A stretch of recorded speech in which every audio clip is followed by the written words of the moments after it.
ঈদুল আজহার দ্বিতীয় দিনে প্রয়াত প্রধানমন্ত্রী বেগম খালেদা জিয়ার পক্ষ থেকে 9টি গরু কোরবানি দেওয়া হয়েছে। মোংলার পৌরসভার 9টি ওয়ার্ডে এই কোরবানির আয়োজন করেন পৌর বিএনপি সভাপতি ও সাবেক পৌর মেয়র মোহাম্মদ জুলফিকার আলী।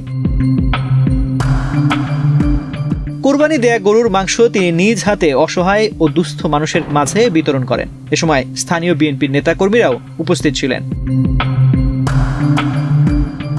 জুলফিকার আলী বলেন, ঈদের প্রথম দিনে পরিবারের সঙ্গে ব্যক্তিগত কুরবানি সম্পন্ন করার পর দ্বিতীয় দিনে দেশনেত্রী খালেদা জিয়ার পক্ষ থেকে এই আয়োজন করা হয়েছে। তিনি জানান, খালেদা জিয়ার সুস্থতা ও দীর্ঘায়ু কামনায় অতীতেও গরিব ও এতিমদের মাঝে পশু বিতরণ করেছেন তারা।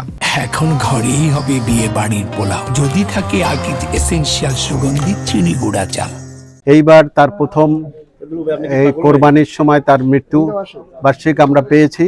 এই মৃত্যুবার্ষিক অনুষ্ঠানে আমরা মরহুমার নামে আমরা 9টা ওয়ার্ডে 9টা কোরবানি দিচ্ছি, কারণ আমরা তাকে মা সমতুল্যভাবে জানি এবং 3বারের প্রধানমন্ত্রীর আমাদের কাছ থেকে সে আমাদেরকে যেভাবে রাজনীতিতে নিয়ে আসছে, ছাত্র জীবন থেকে কমলা দিয়ে হাতে খাওয়ায় আমার এইখানে মোংলাতে আসছে যে কয়বার, তার পাশ থেকে আমরা অনেকবারই আমরা কাছ থেকে রাজনীতি শিখছি।